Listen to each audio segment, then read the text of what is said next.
Des milliers de femmes ont été tondues, battues et humiliées publiquement après la libération de l'Europe. Leur crime, avoir eu des relations avec des soldats allemands pendant l'occupation. Il n'y eut ni procès, ni défense. Les accusés étaient arrachés de leur maison, promenés dans les rues et devenaient la cible de la colère collective. En France, au moins 20 000 femmes furent tondues. En Norvège, beaucoup furent emprisonnés, séparés de leurs enfants et diagnostiqués comme mentalement instables. Aux Pays-Bas, on les obligeait à s'agenouiller sur du fumier. Ces châtiments ne faisaient pas de distinction entre amour, opportunisme ou coercition. Une simple suspicion suffisait. Pourquoi la punition s'est-elle concentrée presque exclusivement sur les femmes? Comment ces sociétés fraîchement libérées ont-elles canalisé leur honte collective sur des corps féminins? Voici l'histoire de la collaboration horizontale, un épisode aussi réel que dérangeant, où la victoire militaire donna lieu à une purge symbolique sans justice ni compassion. L'ennemi dans le lit, amour, survie ou trahison. Alors que les armées nazies avançaient inexorablement à travers l'Europe, une réalité complexe et sombre se développait derrière les lignes de front. L'occupation allemande apportait non seulement une domination militaire et politique, mais aussi une interaction sociale inévitable avec la population locale. C'est dans ce contexte qu'émergea un phénomène qui serait plus tard connu sous le nom de collaboration horizontale, terme désignant euphémiquement les relations intimes entre femmes locales et soldats allemands. La survie constitue une catégorie fondamentale pour interpréter le comportement de nombreuses femmes pendant la guerre, bien qu'il ne faille pas sous-estimer que certaines ont exploité stratégiquement la présence des troupes d'occupation afin d'en tirer des avantages personnels. La conquête du Troisième Reich sur les pays européens fut véritablement rapide. Les soldats allemands envahirent les capitales des pays voisins et se comportèrent comme des maîtres absolus du territoire. Cette permissivité affecta inévitablement la sphère personnelle. Jeunes et vigoureux, de nombreux nazis ne voyaient aucun inconvénient à passer la nuit avec des femmes qui les attiraient, sans se soucier des conséquences que leurs actes auraient plus tard sur elles. Les motivations à l'origine de ces relations formaient un spectre complexe. Certaines femmes développèrent de véritables liens affectifs avec les occupants, les percevant non comme l'ennemi abstrait, mais comme des hommes à part entière. D'autres, accablés par les pénuries et la famine engendrée par la guerre, trouvèrent dans ces relations un moyen pragmatique de survie pour elles-mêmes et leurs familles. À Paris, la ville que les soldats allemands rêvaient de visiter, plus de 30 bordels furent établis rien que dans les faubourgs. Bien que le haut commandement allemand tenta officiellement de contrôler la promiscuité de son personnel, chaque jour, davantage de femmes françaises se réveillaient dans les bras d'Allemands. Toutefois, toutes les relations ne se produisaient pas dans des contextes de prostitution. Nombre d'entre elles se nouaient avec des femmes ordinaires qui, pour diverses raisons, entamaient des relations avec les occupants. Cette réalité provoqua immédiatement des tensions. La résistance française distribua des tracts avec des menaces explicites. Aux Françaises qui se donnent aux Allemands, on rasera complètement les cheveux. Nous écrirons dans leur dos « Vendus aux Allemands ». Lorsque les jeunes Françaises vendent leur corps à la Gestapo ou à la milice, elles vendent le sang et l'âme de leurs compatriotes français. Les futures épouses et mères ont le devoir de préserver leur pureté par amour de la patrie. Ces avertissements reflétaient le profond conflit moral que représentèrent ces relations. Pour de nombreuses communautés, l'intimité avec l'ennemi constituait la frontière ultime de la trahison, une violation non seulement de la loyauté nationale, mais aussi des codes moraux et sociaux établis. Les femmes, traditionnellement perçues comme les gardiennes de la vertu et de la continuité nationale, portaient une charge symbolique supplémentaire. L'occupation prolongée généra des dynamiques complexes.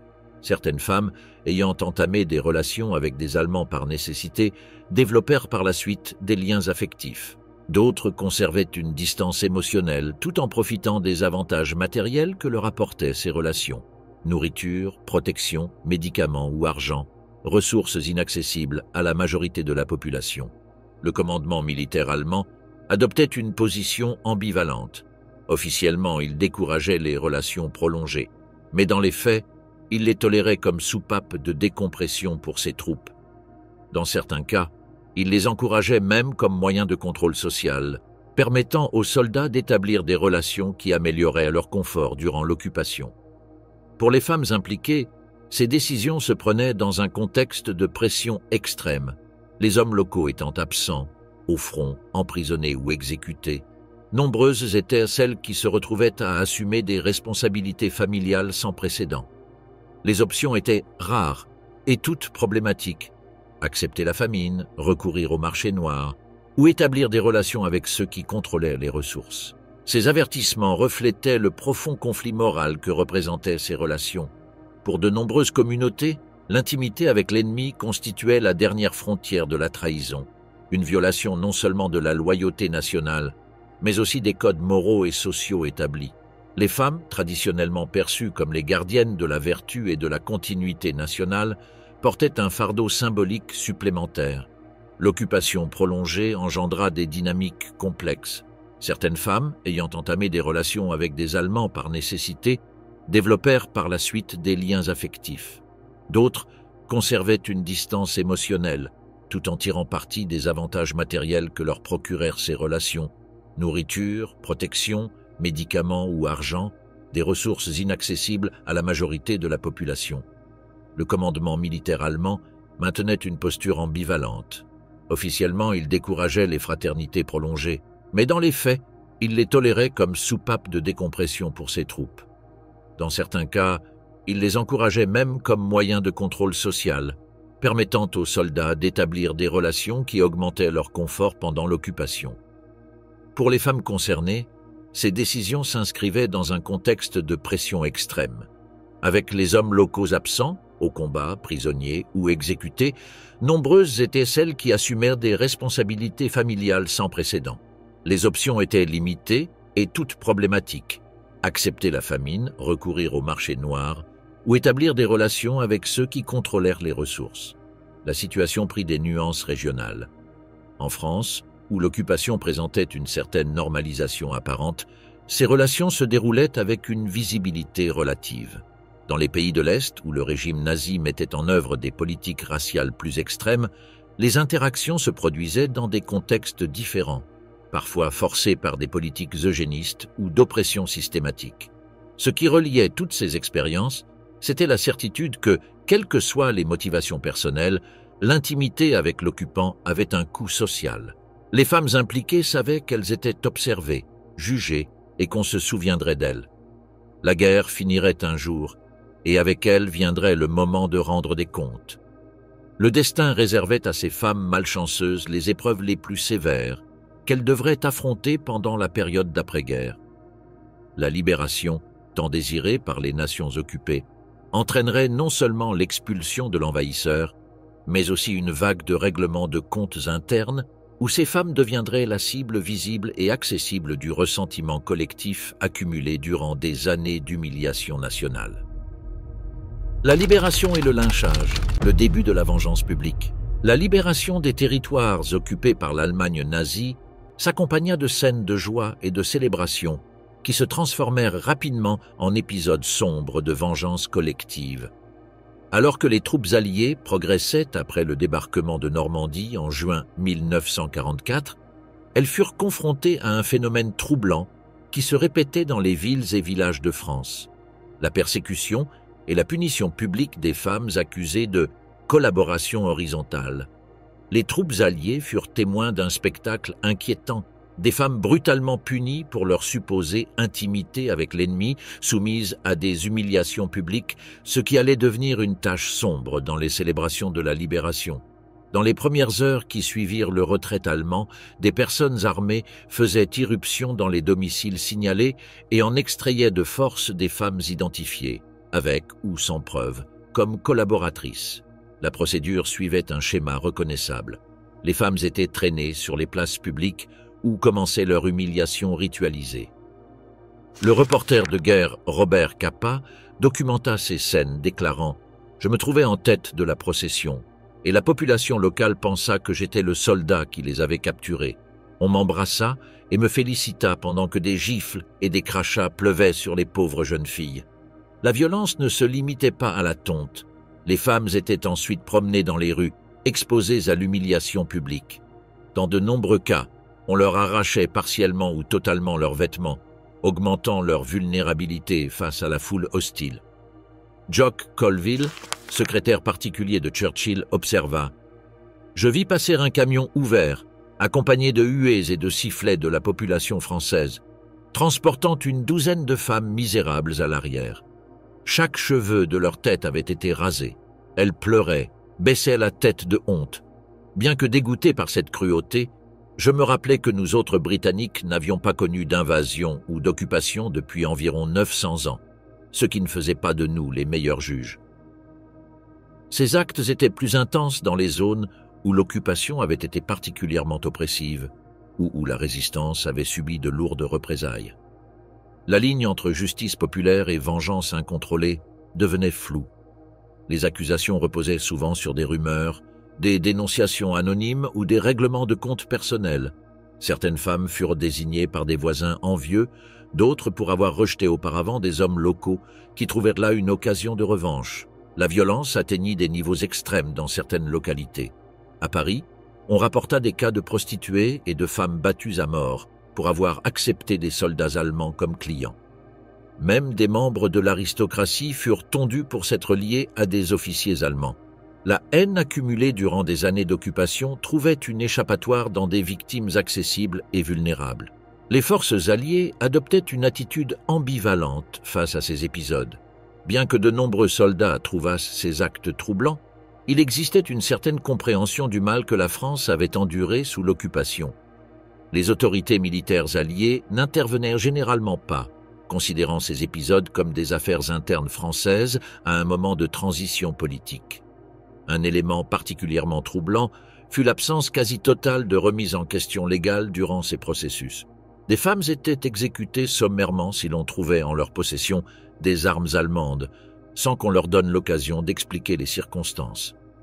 Une peur généralisée de la collaboration régnait, alimentée par des rumeurs telles que le rapport d'un lieutenant américain de la 1re division d'infanterie affirmant avoir trouvé 4 femmes en uniforme allemand embusquées dans des arbres en tant que tireuses d'élite, et 5 autres dans un village.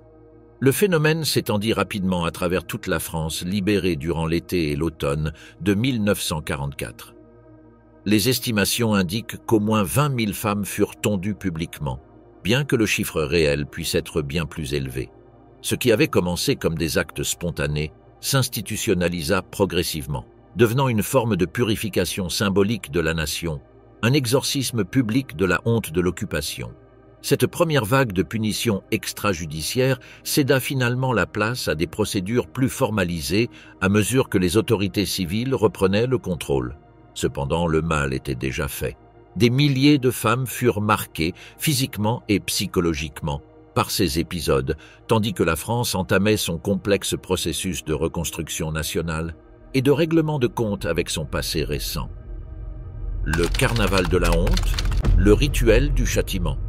Les châtiments publics infligés aux femmes accusées de collaboration horizontale évoluèrent jusqu'à devenir un phénomène si répandu et ritualisé qu'il reçut un nom propre, les carnavals laids. Ce terme traduisait la nature grotesque et spectaculaire de ces événements mêlant justice populaire, catharsis collective et contrôle social sur le corps féminin.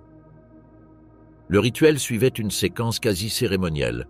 Le moment central était la tonte des cheveux, un acte symbolique aux profondes racines historiques. La chevelure féminine, traditionnellement associée à la beauté et à la sexualité, était éliminée en tant que marque visible de la transgression. Cet acte transformait les accusés en spectacle public, immédiatement reconnaissable comme coupable aux yeux de tous. L'exécution du châtiment commençait généralement par une arrestation improvisée. Des groupes d'hommes, souvent autoproclamés résistants de la dernière heure, faisaient irruption dans les domiciles désignés. Les femmes étaient extraites de force, parfois directement de leur lit, d'autres fois en pleine activité quotidienne. L'effet de surprise accroissait l'humiliation, privant les victimes de toute préparation physique ou psychologique. Le carnaval se poursuivait par un défilé forcé. Les femmes punies étaient contraintes de parcourir les rues principales, souvent à bord de camions découverts pour accroître leur visibilité. La foule participait activement, lançant des insultes, des crachats et, dans de nombreux cas, agressant physiquement les victimes. Cette procession remplissait plusieurs fonctions. Exposer publiquement les punis, avertir les potentiels transgressives et permettre la participation collective à l'acte punitif. Les témoignages soulignent la cruauté particulière de ces défilés. Les collaboratrices étaient obligées de courir le gauntlet et étaient réellement battues. Les femmes ne faisaient pas seulement face à l'humiliation publique, mais aussi à des agressions physiques qui entraînèrent parfois des blessures graves, voire mortelles. La violence était justifiée comme une expression légitime de l'indignation patriotique, un châtiment mérité pour la transgression la plus impardonnable, l'intimité avec l'ennemi. La dimension performative de ces châtiments était essentielle. Il ne suffisait pas de punir, il fallait que la punition soit visible, mémorable et exemplaire. Pour cette raison, on convoquait des photographes pour documenter ces actes, produisant des images qui circuleraient comme preuve du rétablissement de l'ordre moral. Ces photographies, montrant des femmes tondues au visage accablé entourées de foules enthousiastes, constituent aujourd'hui des documents historiques troublants. La participation populaire à ces rituels révèle des dimensions complexes. À l'indignation sincère se mêlaient des motivations moins nobles, opportunisme, règlement de compte personnel ou simple conformisme social. Nombre de participants avaient maintenu des positions ambiguës durant l'occupation, et leur zèle dans les châtiments servait de démonstration publique de loyauté patriotique, une manière de s'éloigner de toute suspicion de collaboration. Publique de loyauté patriotique, une manière de s'éloigner de toute suspicion de collaboration. Ce qui est particulièrement significatif dans ces carnavals de la honte, c'est leur focalisation quasi exclusive sur les femmes. Bien qu'il y ait eu des cas d'hommes tondus pour avoir travaillé dans des usines allemandes, ce furent les femmes qui constituèrent l'écrasante majorité des victimes. Cette disparité révèle combien la collaboration sexuelle féminine était perçue comme particulièrement transgressive, menaçant non seulement l'intégrité nationale mais aussi des structures patriarcales qui assignaient aux femmes le rôle de gardiennes de la pureté familiale et collective. Les châtiments publics n'étaient pas distribués équitablement entre toutes les accusées. La classe sociale, les connexions personnelles et les circonstances spécifiques influençaient de manière significative. Les femmes issues de milieux modestes, sans réseau de protection, étaient des cibles plus accessibles que celles issues de classes privilégiées. Toutefois, même des aristocrates furent parfois humiliés, montrant qu'en temps de purification collective, peu de gens étaient totalement à l'abri. Un aspect particulièrement tragique fut l'inclusion de victimes innocentes, des femmes qui avaient été violées par des soldats allemands ou qui avaient simplement eu des interactions professionnelles nécessaires, comme des enseignantes contraintes d'héberger des officiers, furent punies sans distinction. Le zèle pour la purification dépassait souvent tout souci de justice individuelle. Norvège, Pays-Bas, Italie et Pologne, prison, exil et asile psychiatrique. Le phénomène de châtiment infligé aux femmes, ayant entretenu des relations avec des occupants allemands, ne fut pas exclusif à la France. Dans d'autres pays européens libérés, ces femmes subirent des représailles systématiques qui, tout en partageant des éléments symboliques avec l'expérience française, prirent des formes distinctes en fonction des contextes culturels, politiques et juridiques spécifiques.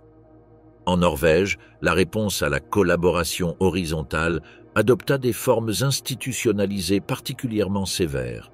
Après la libération, les autorités norvégiennes poursuivirent les anciennes amantes des nazis avec un zèle comparable à celui des Français, mais avec des méthodes juridiquement plus formalisées. Les femmes identifiées comme collaboratrices furent condamnées à des peines pouvant aller jusqu'à 5 ans, qu'elles purgeaient dans des travaux forcés dans des conditions extrêmement dures. Le système norvégien se montra particulièrement implacable envers les mères d'enfants de soldats allemands. Dans le royaume scandinave, plus de 7000 enfants naquirent de pères allemands, un chiffre proportionnellement significatif pour la population du pays.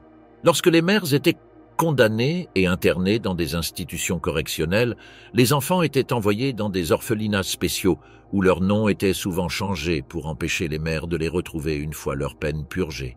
Certaines femmes norvégiennes firent preuve d'une persistance extraordinaire et, malgré les obstacles, parvinrent à localiser leurs enfants et à en réclamer la garde. Elles faisaient alors face à un système judiciaire implacable qui statuait systématiquement contre elles. Les juges déclaraient ouvertement qu'ils n'autoriseraient jamais le retour de la garde, suggérant que la meilleure solution était de renoncer définitivement à leurs enfants. Celles qui poursuivaient leur combat légal étaient confrontées à des résistances supplémentaires. De nouvelles affaires étaient ouvertes contre elles et elles étaient souvent soumises à des évaluations médicales où des médecins émettaient des diagnostics appropriés, les déclarant mentalement instables et les enfermant dans des hôpitaux psychiatriques pour de longues périodes, parfois à vie. Le système norvégien traita ces femmes avec plus de sévérité que tout autre pays occupé. Paradoxalement, elles étaient considérées comme des traîtresses plus graves que celles qui avaient soutenu ouvertement le fascisme ou combattu leurs compatriotes.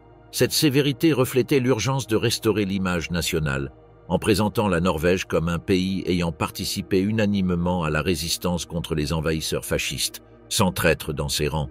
Les femmes ayant entretenu des relations avec des Allemands, surtout celles ayant donné naissance à des enfants issus de ces liens, contredisaient ce récit purificateur et devaient être effacées de l'histoire nationale. Aux Pays-Bas, les châtiments infligés aux femmes accusées suivirent des schémas similaires à ceux de la France, en mettant l'accent sur l'humiliation publique. Les collaboratrices étaient forcées de s'agenouiller sur du fumier tondu et leur tête teinte en orange, la couleur nationale néerlandaise, dans une appropriation symbolique marquant leur transgression comme une offense à l'identité nationale. La réaction populaire était tout aussi impitoyable. Les villageois les insultaient et les opprimaient systématiquement, tandis que leurs enfants subissaient des mauvais traitements constants, leur rappelant à chaque occasion que leurs mères étaient des traîtresses. Pour beaucoup de ces femmes néerlandaises, le seul salut consistait à changer de lieu de résidence. Elles quittaient leur foyer avec uniquement leurs enfants et quelques maigres effets personnels. La vente de biens immobiliers s'avérait impossible en raison de l'hostilité publique généralisée, et les employés des banques refusaient de leur accorder des prêts, prolongeant la persécution dans la sphère économique et les condamnant à une précarité structurelle. Le cas polonais présente des complexités supplémentaires liées aux politiques raciales nazies. Parmi les commandants allemands figuraient des partisans de théorie, comme Heinrich Himmler lui-même, qui considérait les Polonais comme le peuple ethniquement le plus proche des Allemands. Cela conduisit à une sélection stricte parmi les femmes polonaises, divisées entre celles perçues comme appartenant davantage à la race slave et celles considérées comme plus proches de la race aryenne. Selon Himmler, ces dernières pouvaient contribuer à augmenter le nombre de membres de la race supérieure. Paradoxalement, cette évaluation raciale ne protégea pas les femmes polonaises du stigmate postérieur. Beaucoup furent violées ou contraintes à des relations forcées dans le cadre de ces programmes eugénistes. Mais après la libération, la distinction entre victimes et collaboratrices volontaires s'effaça. La société polonaise, traumatisée par une occupation particulièrement brutale, montra peu de disposition à nuancer les comportements jugés pendant la guerre. Le cas italien présente des particularités significatives qui le distinguent d'autres contextes européens.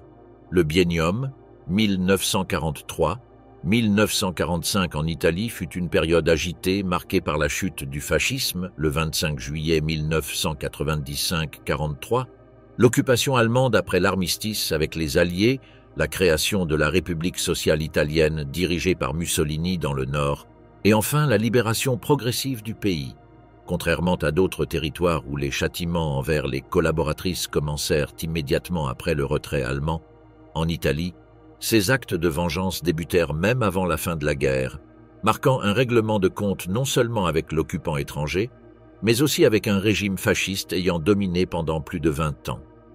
Les femmes tondues en Italie n'étaient pas seulement celles ayant eu des relations avec des Allemands, mais aussi des épouses, fiancées ou parentes de fascistes républicains, créant une catégorie plus large et politiquement complexe de traîtresses. Les témoignages recueillis en Italie décrivent ces actes comme une nécessaire purification nationale, destinée à faciliter la renaissance d'un pays longtemps tourmenté. Cependant, cette justification collective ne saurait dissimuler les injustices spécifiques subies par des femmes punies, souvent en raison d'une association familiale, plutôt que d'actes personnels.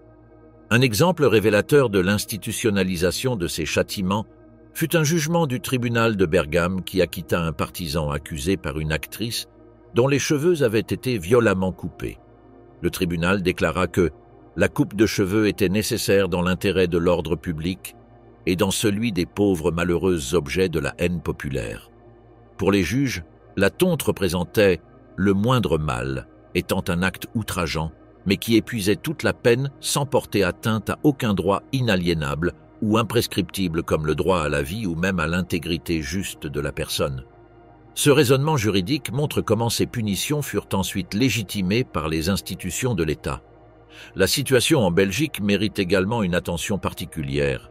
Pendant la Seconde Guerre mondiale, des milliers d'enfants naquirent sur le territoire belge à la suite de relations entre des militaires de la Wehrmacht et des femmes locales. La majorité de ces « enfants de la guerre » furent conçus dans le cadre de relations volontaires, souvent de véritables liens affectifs. Contrairement à la Première Guerre mondiale, où les troupes allemandes avaient terrorisé la population civile, la Wehrmacht reçut l'ordre strict de se comporter courtoisement avec les femmes, et les viols étaient punis. Pendant la guerre, les soldats allemands n'étaient pas autorisés à épouser des femmes originaires des pays occupés. Les compagnes, empêchées de devenir des épouses légitimes, se retrouvaient seules, souvent enceintes, au milieu de la honte et de l'isolement social. Certaines choisirent d'abandonner leurs enfants dans des orphelinats ou de les faire adopter, espérant retrouver une existence normale et offrir à leurs enfants une vie loin du stigmate. D'autres décidèrent de les garder auprès d'elles malgré les difficultés et souffrances auxquelles elles seraient confrontées, bien que leur capacité à subvenir aux besoins de leurs enfants fût constamment remise en question. Durant l'enfance, les mères avaient tendance à cacher à leurs enfants leur ascendance allemande. Répondre aux questions posées par les enfants, souvent motivés par la curiosité ou la malice de leurs camarades, revenait à raviver un sentiment de honte et à admettre des fautes qu'elles n'avaient en réalité pas commises. La majorité ne découvrit l'origine de leur père qu'à l'âge adulte. Certains parvinrent à le rencontrer, tandis que d'autres n'eurent même pas l'opportunité de connaître leur mère biologique. Dans tous ces pays, la persécution des collaboratrices horizontales révèle des schémas communs transcendant les particularités nationales. Le corps féminin devint un champ de bataille symbolique où se jouaient les enjeux de loyauté nationale, de pureté morale et de reconstruction identitaire. Les femmes, considérées comme les dépositaires de l'honneur collectif, portèrent une charge disproportionnée dans les processus de purification nationale. L'institutionnalisation de ces châtiments, des rituels publics aux procédures judiciaires formelles, montre comment la persécution dépassa les impulsions spontanées pour devenir un mécanisme systématique de reconstruction nationale. En punissant de manière visible et exemplaire les transgressions, les communautés fraîchement libérées traçaient des frontières morales et réaffirmaient des valeurs collectives après le traumatisme de l'occupation. Particulièrement révélatrice est la disparité dans le traitement des collaborateurs politiques ou économiques, majoritairement des hommes, et des collaboratrices sexuelles ou sentimentales, des femmes. Alors que de nombreux collaborateurs masculins négociaient des amnisties, recevaient des peines réduites ou bénéficiaient de procès avec garantie procédurale, les femmes faisaient face à des jugements sommaires, des punitions immédiates et une stigmatisation permanente, sans espoir de réinsertion sociale. Le cas de Lida Baharova, actrice tchécoslovaque ayant eu une liaison avec Joseph Goebbels, illustre une autre dimension de ce phénomène. Née Ludmila Babkova, Baharova gravit rapidement les échelons du cinéma tchécoslovaque d'entre-deux-guerres. Sa renommée devint internationale et en 1936, elle fut engagée par la UFA, le plus important studio cinématographique du Troisième Reich. C'est là qu'elle rencontra Goebbels, avec qui elle entama une liaison si intense que Hitler dut lui-même intervenir. Lorsque Baharova retourna dans son pays, celui-ci était devenu le protectorat de Bohême-Moravie sous contrôle nazi. Elle poursuivit sa carrière tout en maintenant des contacts avec des officiers allemands et en 1943, elle chercha fortune dans l'Italie de Mussolini. À l'approche des Alliés, craignant des représailles, elle s'enfuit en Allemagne. Capturée par les troupes américaines, elle simula une maladie mentale et fut internée dans un sanatorium à Munich. En septembre 1945, elle fut extradée en Tchécoslovaquie et incarcérée pour espionnage.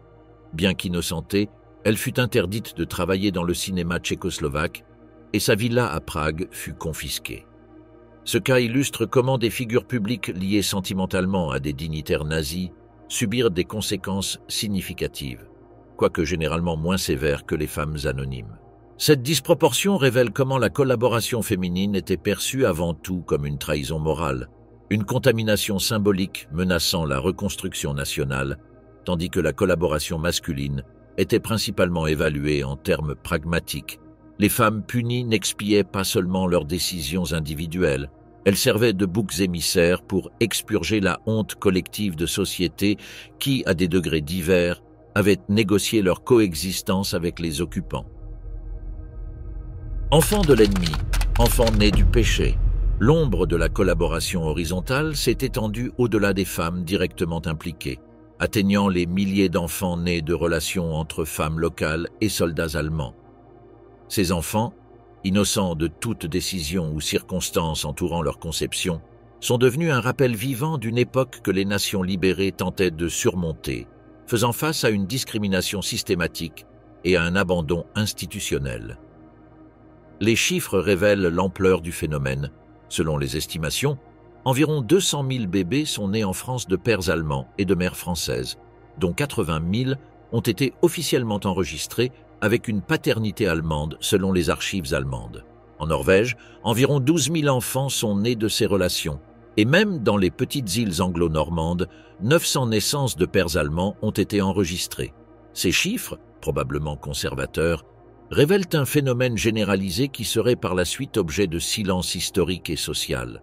Le destin de ces enfants variait selon les contextes nationaux, mais ils partageaient une condition commune: être perçus comme une extension physique de l'ennemi, porteur d'une contamination génétique et symbolique.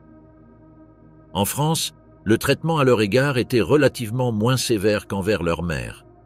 Les mesures officielles se limitaient à leur interdire d'apprendre l'allemand et de porter des noms allemands, bien que beaucoup n'aient pu éviter les agressions de camarades et d'adultes. La stigmatisation sociale a conduit de nombreux bébés à être abandonnés par leur mère et élevés dans des orphelinats, où ils recevaient fréquemment un traitement discriminatoire. En Norvège, la situation a pris des caractéristiques particulièrement cruelles. Les enfants des relations germano-norvégiennes ont été déclarés illégitimes et, lorsque leur mère était emprisonnée, envoyés dans des institutions spéciales où leurs identités étaient systématiquement modifiées. Le changement de nom visait à empêcher que leur mère puisse les localiser après avoir purgé leur peine, mettant en œuvre une séparation définitive comme punition supplémentaire pour les traîtresses et comme mesure prétendument protectrice pour la société norvégienne. Ce système norvégien d'institutionnalisation forcée révélait un projet politique délibéré, l'élimination systématique de la tâche allemande dans la population. Les enfants, innocents mais marqués par leur origine, ont fait l'objet de politiques combinant des éléments eugéniques et nationalistes.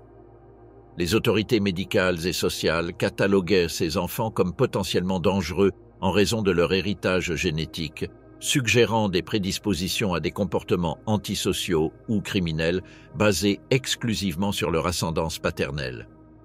Aux Pays-Bas, les enfants nés de ces relations ont fait face à une discrimination constante. Surnommés avec mépris Moffenkinderen, enfants des Allemands, ou NSB-Kinderen, enfants du parti nazi néerlandais, ils ont souffert d'isolement social, de harcèlement systématique et d'exclusion des opportunités éducatives et sociales.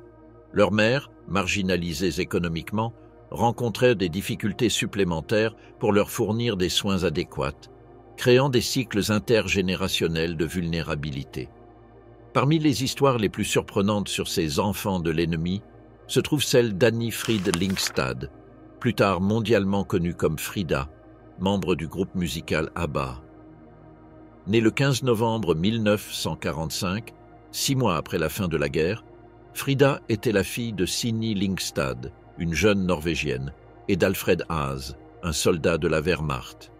Ce qui est particulièrement significatif dans son cas, c'est qu'elle représentait le fruit direct du programme Lebensborn, source de vie, créé par Heinrich Himmler pour étendre biologiquement l'idéologie nazie. Ce programme encourageait les soldats allemands à avoir des enfants avec des femmes racialement aptes dans les territoires occupés, considérant les Norvégiennes comme particulièrement proches de l'idéal arien. La naissance de Frida dans le village norvégien de Bjørkåsen a fait d'elle l'un des environ 12 000 enfants nés en Norvège sous ce programme. Après 2 ans de discrimination et de marginalisation sociale, où la petite était appelée la bâtarde allemande, Sini a émigré avec sa fille en Suède. La mère de Frida est morte peu après leur arrivée, laissant l'enfant aux soins de sa grand-mère Arntine. Durant toute son enfance et son adolescence, Frida a cru que son père était mort dans un naufrage, ignorant complètement ses origines liées au programme Lebensborn. Ce n'est qu'au sommet de sa gloire avec Abba qu'une fan allemande lui a révélé que son père était toujours en vie. La rencontre entre Frida et Alfred Haas, organisée avec une grande couverture médiatique, s'est avérée froide et artificielle. « Je ne peux pas l'aimer comme s'il avait été avec nous pendant que je grandissais », confierait plus tard la chanteuse, qui n'a jamais reparlé publiquement du sujet. Le cas de Frida illustre les complexités identitaires auxquelles ses enfants ont été confrontés. La découverte tardive d'origines stigmatisées, l'impossibilité de reconstruire des liens familiaux fragmentés et le paradoxe de réconcilier une identité publique réussie avec une histoire personnelle marquée par le traumatisme collectif. Ironiquement, la fillette norvégienne conçue dans une expérience nazie pour créer une race supérieure qui a souffert d'exil et de rejet finirait des années plus tard comme membre de la famille royale allemande après son mariage avec le prince Heinrich Rutzo-Reuss von Plön, obtenant le titre d'Altesse Sérénissime. Une dimension particulièrement troublante du traitement de ces enfants fut leur pathologisation systématique. En Norvège, le psychiatre influent Ørnulf Ødegård propagea la théorie pseudo-scientifique selon laquelle les enfants d'Allemands souffraient intrinsèquement de troubles mentaux. Ces études, profondément biaisées, affirmaient qu'entre 50 et 60% des enfants nés de mères norvégiennes et de pères allemands présentaient des déficiences cognitives. Ces diagnostics, motivés davantage par des préjugés politiques que par des preuves cliniques, ont entraîné l'institutionnalisation forcée de nombreux enfants dans des centres psychiatriques où ils sont restés pendant des années, certains à vie. Cette pseudoscience servait plusieurs objectifs idéologiques. Elle justifiait la marginalisation de ces enfants en les présentant comme biologiquement défectueux, renforçait les récits sur la dégénérescence associée à la contamination génétique allemande et fournissait un vernis scientifique à des politiques discriminatoires. Les mères qui tentaient de récupérer leurs enfants institutionnalisés se heurtaient à des comités médicaux qui recommandaient systématiquement de maintenir les séparations, arguant d'une incapacité maternelle due à une instabilité mentale héréditaire ou à des tendances antisociales. L'impact de cette pathologisation a transcendé les générations. De nombreux survivants, aujourd'hui âgés, décrivent des séquelles psychologiques permanentes. Troubles anxieux, difficultés de liaison affective et sentiments persistants d'inadéquation, tous exacerbés par des interventions cliniques basées sur des préjugés plutôt que sur des besoins thérapeutiques réels. Le cas de Monika Diedrich illustre les complexités identitaires affrontées par ses enfants. Née en Allemagne d'une mère hollandaise et d'un père allemand gravement blessés pendant la guerre, Monika a connu un double déplacement. Après la mort de son père en 1947, elle et sa mère sont retournées aux Pays-Bas, où elles ont immédiatement rencontré des problèmes frontaliers en raison de sa paternité allemande. Bien qu'elles aient réussi à s'établir à Amsterdam, où sa mère s'est mariée avec un Hollandais en essayant d'effacer le passé, Monika a continué de subir du harcèlement scolaire et des questionnements persistants sur ses origines. Sa réponse fut de se résigner en silence pour préserver son bien-être mental. Ce n'est que des décennies plus tard que Monika canalisera ses expériences dans des œuvres comme « Quiconque se fait raser doit rester immobile » 2006 et son autobiographie « Souvenir d'une enfant allemande » 2012, documentant tant son expérience personnelle que celle d'autres enfants de l'ennemi. Gerlinda Swilen, citoyenne belge francophone, fille d'une mère flamande et d'un soldat allemand, représente un autre cas révélateur. Sa quête de vérité s'est intensifiée en 2007, lorsque sa mère âgée lui a finalement révélé le nom de son père, Karl. Dans son livre autobiographique « L'enfant coucou, engendré par l'ennemi 1940-1945 », Swilen reconstruit non seulement son histoire personnelle, mais aussi celle d'environ 70 enfants de la guerre belge, révélant des schémas constants de marginalisation, d'idéalisation du père absent et de recherche frustrée d'acceptation. Particulièrement significatives sont les observations de Swilen sur les perceptions que les femmes belges avaient des soldats allemands. Contrairement aux récits dominants d'occupants universellement détestés, les personnes interviewées par Swillen décrivaient fréquemment les Allemands comme des hommes jeunes et beaux, charmants avec leurs uniformes et courtois, en contraste avec les hommes locaux perçus comme plus rudes et moins généreux. Ces perspectives complexifient la compréhension simpliste des relations pendant l'occupation, révélant des dimensions humaines que les récits nationalistes ultérieurs ont cherché à éliminer. Les implications juridiques d'être enfant de l'ennemi transcendaient la stigmatisation sociale. Jusqu'en 1969, la loi allemande excluait complètement les enfants illégitimes de la succession paternelle, ne les considérant pas comme des descendants légitimes. Après la réforme juridique mise en œuvre en 1970, ce droit a été reconnu aux enfants naturels, mais ceux nés avant 1949, qui avaient déjà 21 ans au moment de l'entrée en vigueur de la loi, en ont été explicitement exclus. Cette exclusion sélective affectait précisément les enfants de la guerre, renforçant leur marginalisation institutionnalisée. De nombreux descendants rapportent que les familles paternelles allemandes refusaient les rencontres par crainte de réclamations héréditaires potentielles, bien que la majorité de ces enfants cherchaient principalement une reconnaissance identitaire plutôt que des avantages matériels. Ce n'est que ces dernières décennies que des initiatives formelles ont émergé pour aborder ces injustices historiques. En 2005, Delord Hoffmann a fondé en France l'association Cœurs sans frontières, qui réunit des enfants nés de mères françaises et de soldats allemands, offrant une assistance concrète pour la recherche des origines et l'obtention de la double nationalité. La secrétaire de l'association, Chantal Lecrecq, elle-même enfant de la honte, exprime avec éloquence le but de ces initiatives. Vivre sans racines, c'est comme vivre à moitié. J'ai finalement pu raconter mon histoire, mais j'ai déjà vécu ma vie.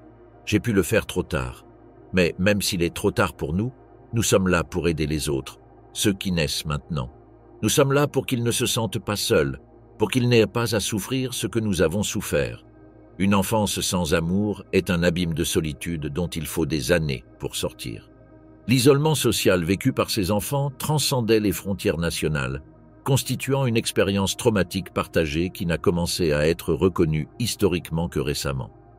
Beaucoup ont grandi en ignorant leurs origines, élevés avec des histoires fabriquées sur des pères fictifs ou décédés, découvrant leur véritable ascendance accidentellement à l'adolescence ou à l'âge adulte, souvent avec des effets psychologiques dévastateurs.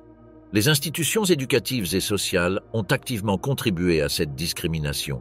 Les enseignants, les travailleurs sociaux et les autorités locales, agissant comme gardiens de la pureté nationale reconstruite, mettaient en œuvre des exclusions subtiles ou explicites. Les enfants apprenaient tôt à cacher leurs origines, développant des identités fragmentées et des sentiments de honte intériorisés qui marqueraient leur vie.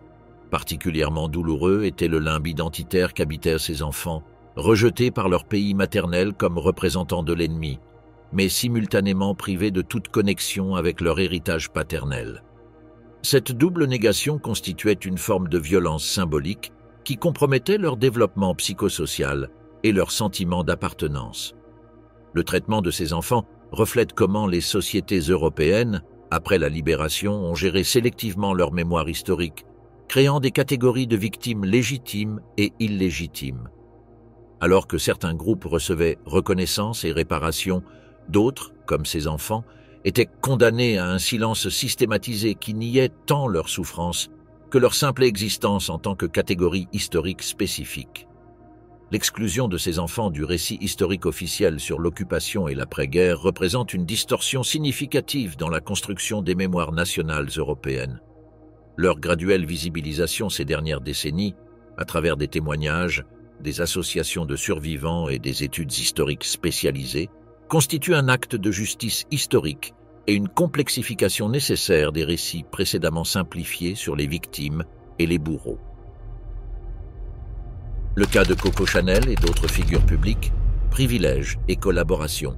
L'application des punitions aux collaboratrices horizontales révèle de profondes inégalités de classe et de privilèges. Alors que des femmes ordinaires étaient publiquement humiliées et punies avec une extrême sévérité, des figures éminentes comme la créatrice Coco Chanel ont presque entièrement évité les conséquences de leur relation avec l'occupant. Chanel a entretenu des relations intimes avec l'agent secret allemand et homme de confiance d'Hitler à l'ambassade allemande à Paris, le baron Hans Günther von Dinklag, même avant la guerre, et n'a pas hésité à les maintenir pendant l'occupation. Le couple vivait ouvertement dans une luxueuse suite de l'hôtel Ritz, et il existe des soupçons fondés que Chanel a même travaillé comme espionne pour les Allemands. Sa collaboration a transcendé le niveau purement personnel pour englober des intérêts commerciaux.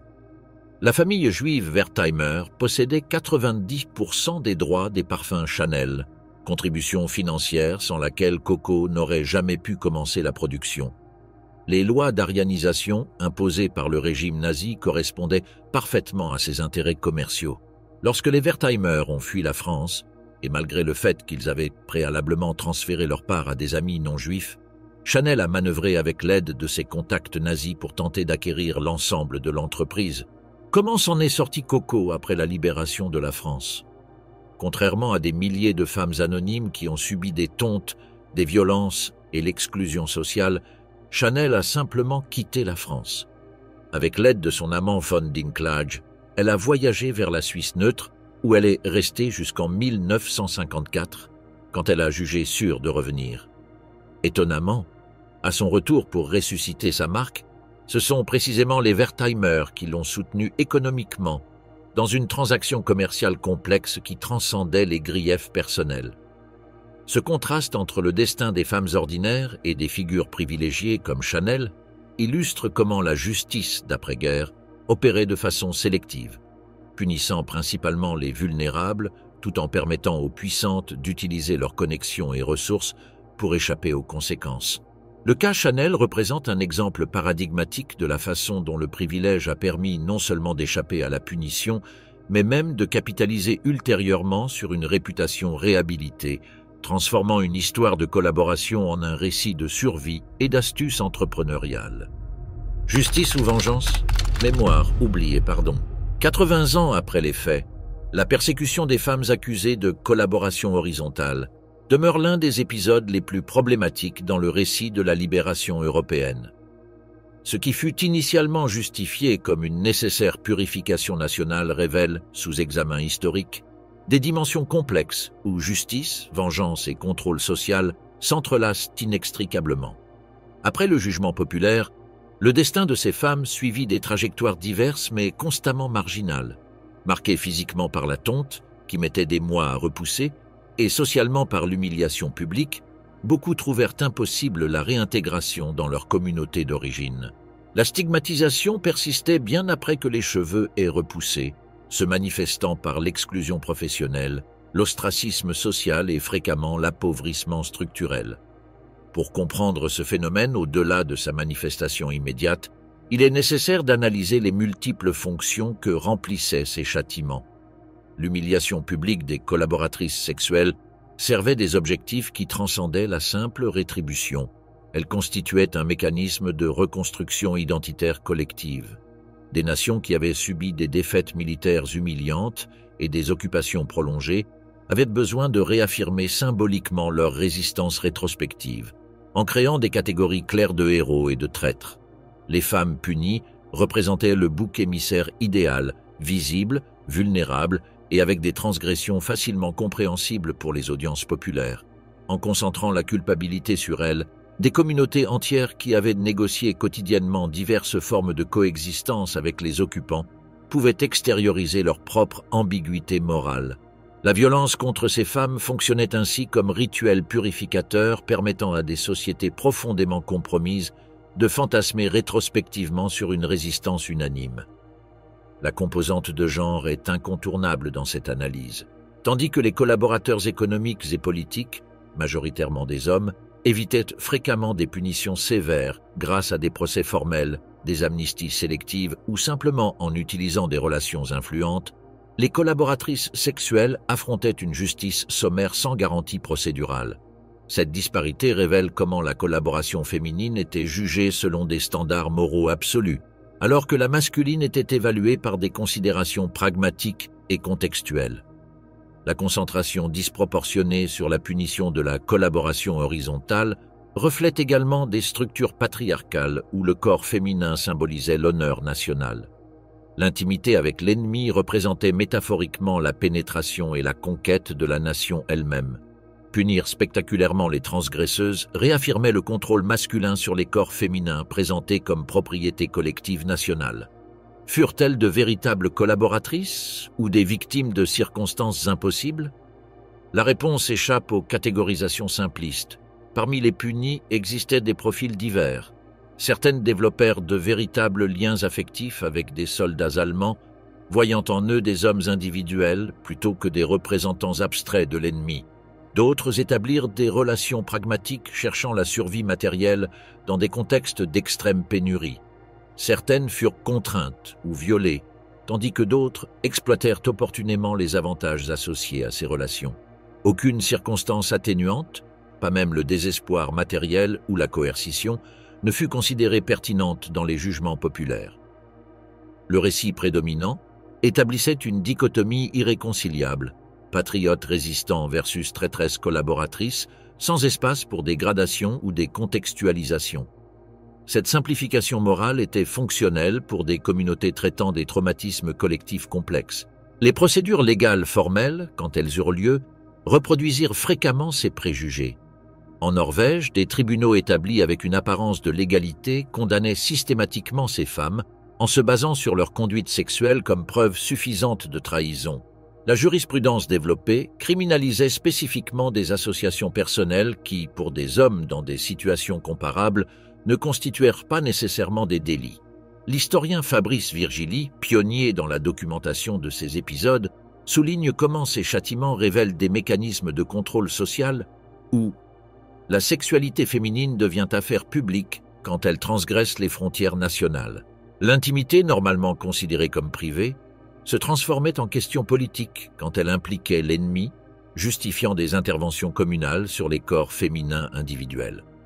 Paradoxalement, alors qu'on punissait sévèrement des femmes pour des relations consenties avec des Allemands, les viols massifs perpétrés par les troupes alliées, particulièrement soviétiques mais aussi occidentales, demeuraient impunis et rarement reconnus officiellement. Cette incohérence révèle comment la préoccupation fondamentale n'était pas de protéger les femmes, mais de réguler leur sexualité selon les intérêts nationaux. La mémoire officielle d'après-guerre a systématiquement passé sous silence ces épisodes. Les constructions héroïques de résistance unanime étaient incompatibles avec la reconnaissance tant de la collaboration généralisée que des excès punitifs subséquents. La France, la Norvège et d'autres pays construisirent des récits nationaux où ces épisodes restaient des notes marginales, indignes d'incorporation au récit principal.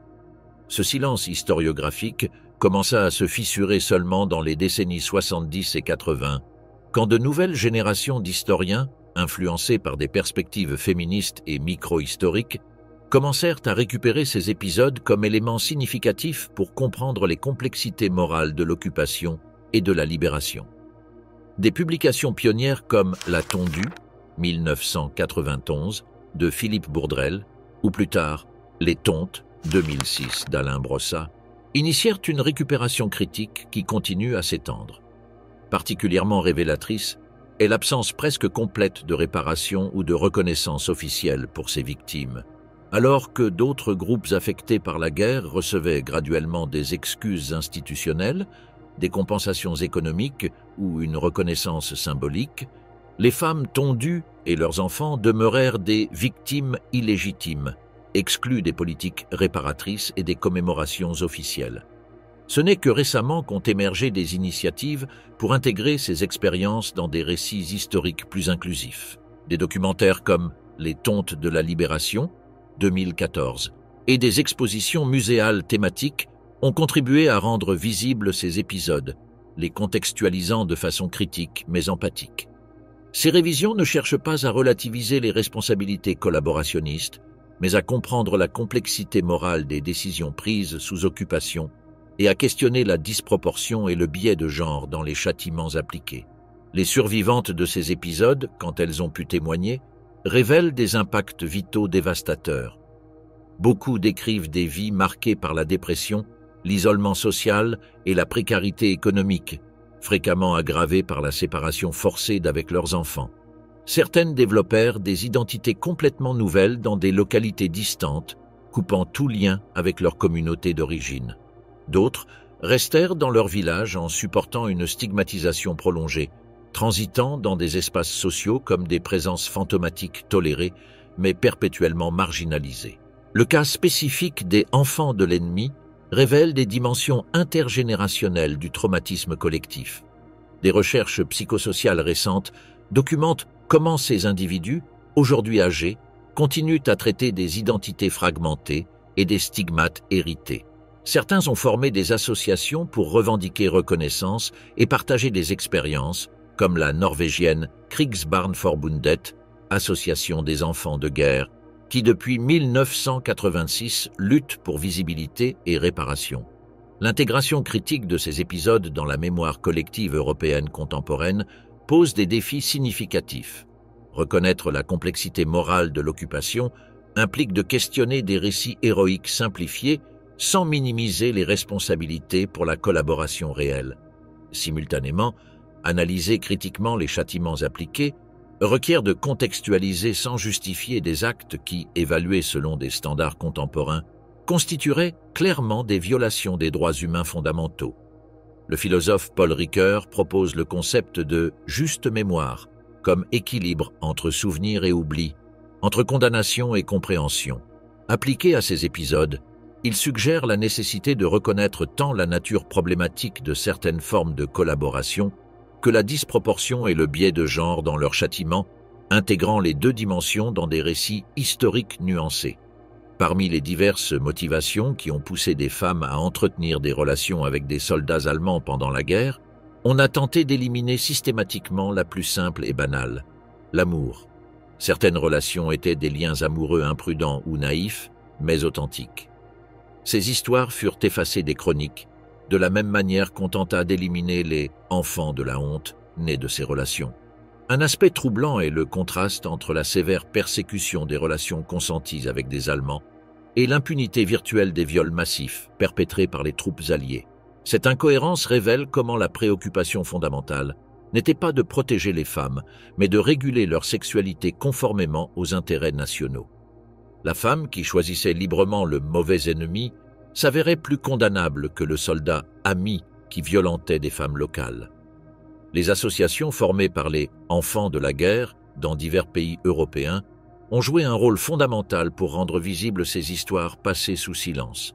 Des organisations comme Cœurs sans frontières en France, Krigsbarnforbundet en Norvège ou les travaux de recherche de Monica Diedrich aux Pays-Bas ont permis de récupérer des témoignages, faciliter les recherches d'origine paternelle et faire pression pour une reconnaissance institutionnelle.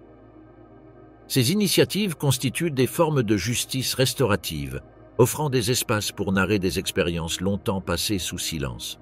Les démocraties européennes contemporaines font face au défi d'incorporer ces épisodes dans leurs récits fondateurs sans les déstabiliser complètement.